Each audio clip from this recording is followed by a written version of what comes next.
Olá, gente amiga. No nosso podcast de hoje, uma das figuras mais emblemáticas, mas muito saudável, papo com ele, porque ele tem uma experiência de vida longa e tremenda. Eu não vou falar do Luiz Carlos Miranda, político, não. Vou falar do Luiz Carlos Miranda, cidadão brasileiro.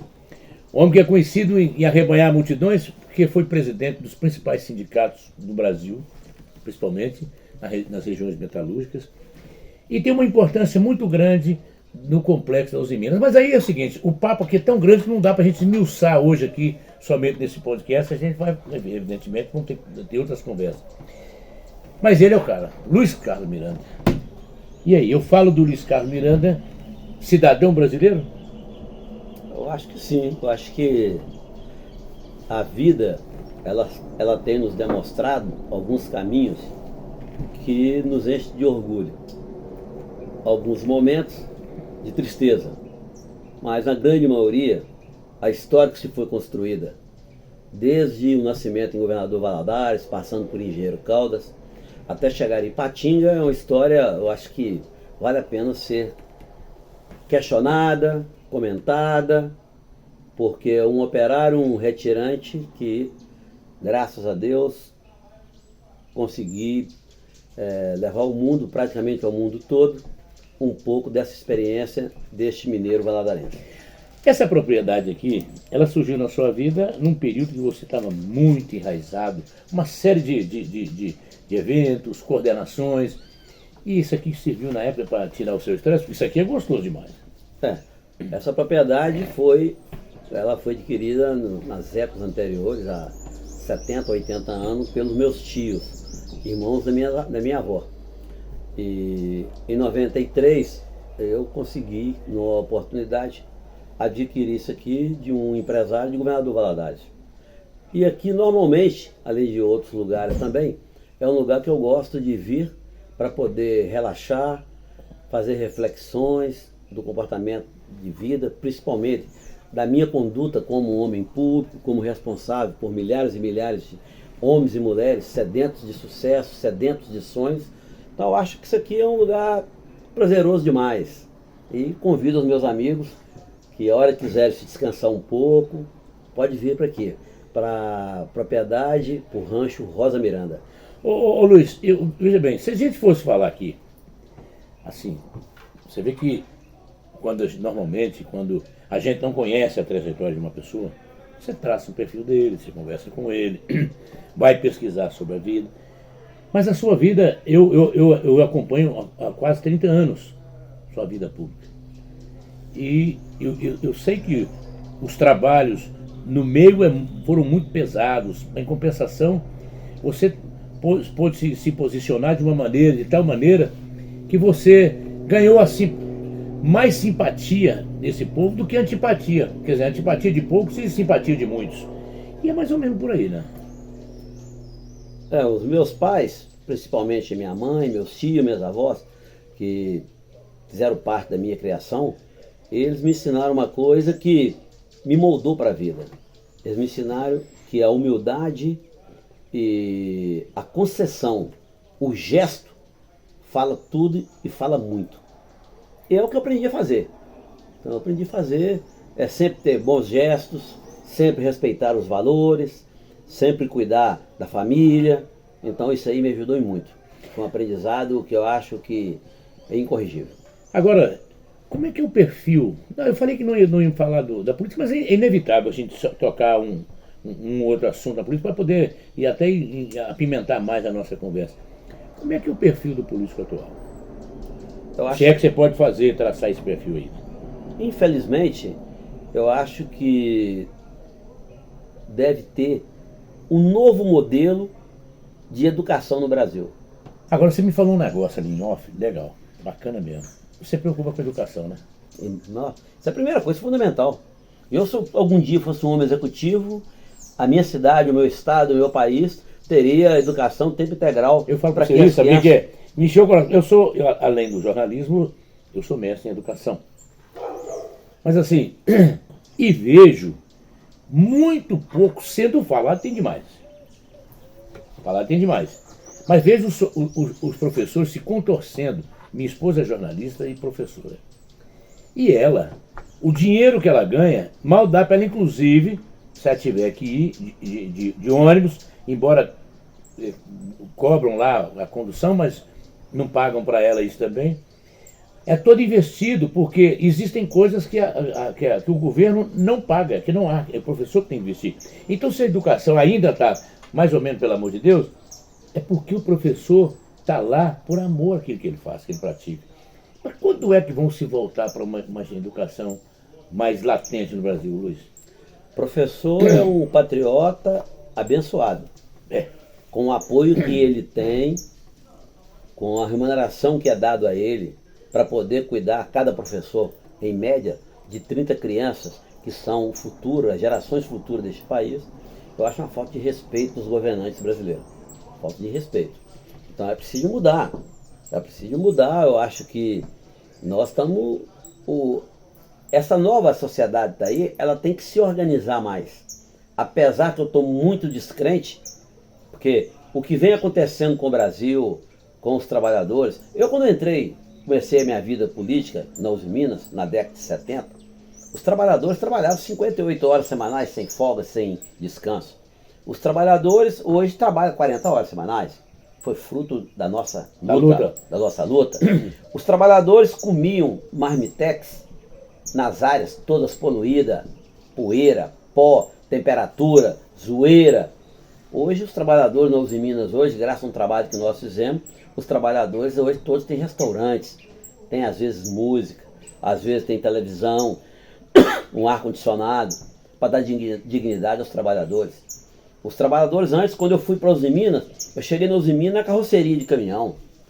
Os trabalhadores iam trabalhar dos bairros para a usina de carroceria. Hoje todo mundo vai de ônibus, com ar-condicionado, com conforto. Deixa na porta do seu departamento lá dentro. Isso é fruto de trabalho, fruto de luta. Mas hoje, infelizmente, está todo mundo muito preguiçoso.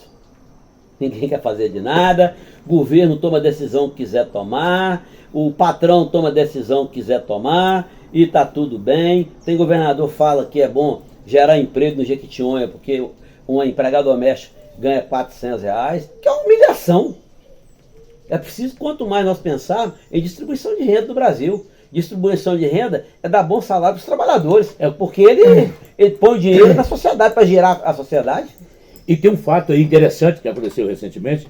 O governador se opôs a uma batalha dos professores e da segurança da Polícia Militar em Minas Gerais. Nunca aconteceu isso, não. Não, estão trocando valores, porque, infelizmente, o governador nosso, por exemplo, tem alguns valores, mas esse valor dele só de ser empresário não atende a população. Quem está na política é para fazer política com decência, com respeito e com dignidade. Quem quer ser empresário vai cuidar do seu negócio, porque ele vai ter que enfrentar o sindicato individual de cada categoria, e então vai ter um pau a pau para ver quem é que tem direito de lutar por mais justiça, que é o papel do movimento sindical, dos movimentos sociais. Isso nós sempre fizemos. Eu, por exemplo, na minha história na Uzi Minas, trabalhei na Uzi Minas 50 anos. Entrei na Uzi Minas 3 de março de 70 e saí o ano passado. Então tem 50 anos de Uzi Minas. Fui presidente do sindicato várias vezes e eu pude me defrontar com situação que eu tinha que defender os Minas. Até porque os trabalhadores pudessem ter seu emprego, desenvolvimento da cidade de Patinga e do Vale do Aço. Na década de 90, quando foi eleito o presidente Fernando Collor de Mello, eu fui o interlocutor, aonde ele queria colocar um empresário na frente da Uzi Minas para privatizar e terceirizar a Uzi Minas e acabar com o Vale do Aço. Eu manifestei e consegui, junto a Fernando Collor, indicar um presidente, Dr. Rinaldo Campos Soares, que era da empresa. Então a pessoa que era identificada com aquela raiz, com aquele sentimento, e com isso a Uzi Minas expandiu. Eu conhecia os efeitos, os anseios. Mas o político já queria trocar para um cara novo, que não tinha nada que é do ramo, só para fazer gestão empresarial contra gestão social. É preciso fazer os dois em paralelo. E isso nós fizemos. E recentemente, em 2015, mais uma vez, a Uzi Minas teve para ser fechada. Prejuízo de mais de 100 mil desempregos no estado de Minas Gerais, em função do fechamento da Uzi Minas, Patinga, Fabriciano, Timóteo, todo o nosso Vale do Aço. Eu consegui convencer os acionistas japoneses e italianos de que a briga entre os dois acionistas não valeria a pena. Consegui pactuar um projeto aonde foi pacificado, que a Usiminas no ano passado deu 10 bilhões de lucro líquido. Então nós conseguimos duas atuações destacadas, defendendo a empresa em função do direito dos trabalhadores e da comunidade como um todo. É sobre essa luta da Usiminas. A Usiminas, ela na época era o emprego dos sonhos de muitos.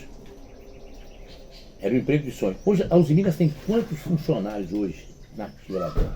Hoje a Usiminas em Ipatinga, porque a Usiminas hoje é um conglomerado de empresas. Sim. A Usiminas hoje ela está em Cubatão, a Usiminas está em Porto Alegre, a Usiminas está em Betim, a Usiminas está em Contagem, a Usiminas está em Santa Luzia, a Usiminas está em Recife, a Usiminas está em Vitória, a Usiminas está no Rio de Janeiro. Sim. Então só em Ipatinga hoje a Usiminas deve ter 5.600 empregados diretos e mais uns 6.000 indiretos.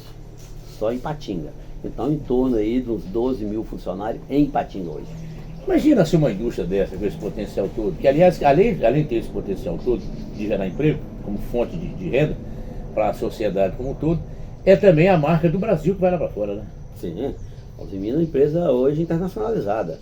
Tem uns produtos fora e tem também ações em outras empresas internacionais, que é fruto da marca Usiminas. Agora, amigo, vou contar você aí. O sindicato que você administrava no passado, nem de perto hoje nem de longe, nem de perto, nem de lado, é o que era antes, né? Não, o sindicato nosso, quando nós estávamos à frente do sindicato, nós tínhamos um sindicato comprometido com resultados de benefício para a sociedade, para o trabalhador. Esse era o sindicato que nós ficamos 26 anos à frente do sindicato. É um sindicato onde os trabalhadores tinham os melhores salários, competia com a metalurgia brasileira. Nós estávamos sempre pesquisando as outras siderúrgicas, como é que estavam os pagamentos, como é que estavam os salários, como é que estavam os benefícios, e nós nunca ficamos para trás, sempre na frente de todas elas. Esse era um ponto. E segundo, o sindicato atuava frente à comunidade. Nós tínhamos grandes eventos envolvendo todo o segmento social do Vale do Aço. Era 1º de maio, comemoração do Dia do Trabalhador, participação junto às creches, participação junto aos asilos, junto a todas as entidades filantrópicas do Vale do Aço. Nós tínhamos um quadro... Como é que você conseguia conglomerar tudo isso? Nós tínhamos um quadro de 120 funcionários, 20 médicos, esse 20 conglomerar dentistas. todo? Como é que você conseguia? Atendia todo mundo, sindicato altamente autossuficiente, e o sindicato tinha 25 mil associados. Hoje o sindicato deve ter 1.500 associados. Desvinculou do trabalhador, desvinculou-se dos aposentados e desvinculou totalmente da sociedade do Vale do Aço. Então o resultado está lá para todo mundo ver. E era um aglomerado muito grande, Luiz. Eu lembro isso como se fosse hoje. Era um aglomerado muito grande. Você viu que houve uma queda, mas ligamos um pouco mais da luz, porque nós estamos num lugar da... Aliás, seu Cortez, esse é o lugar que todo mundo gostaria de bater um papo, gravar um podcast, que nós estamos gravando aqui. Porque veja bem, olha que visual lindo, que maravilhoso, entendeu? Ali no fundo tem uma lagoa, aqui tem outra lagoa. É um lugar maravilhoso. Mas aproveitando para sentar aqui, mas esquecemos da iluminação. E o tempo está passando. Mas Luiz, esse aglomerado, ele fugiu em função de quê? Do quê? Ele acabou em função do quê? Hoje o empregado não quer mais ser sindicalizado?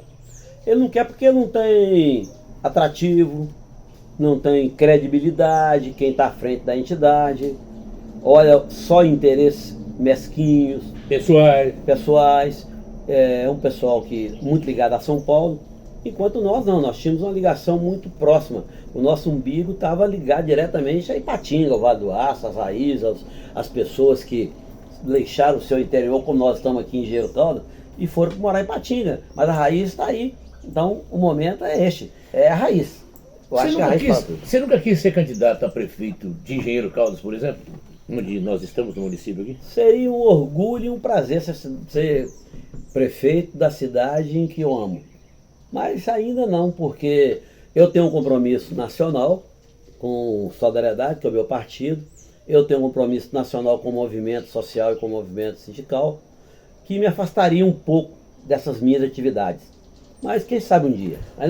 Tem tempo ainda. O Luiz hoje, ele assumiu, eu teve uma época que eu vou descansar um pouco, tá, mas ele não aguenta ficar longe de uma boa briga. Ele hoje é secretário nacional do Solidariedade. É um homem que ajudou a fundar alguns partidos, inclusive o Solidariedade aqui em Minas Gerais, né? Sim. Então, assim, fora os movimentos, queria deixar esses movimentos, essa discussão, que a gente vai inclusive depois exibir algumas imagens para você entender como é que é o trabalho desse moço. Um trabalho feito com muita responsabilidade.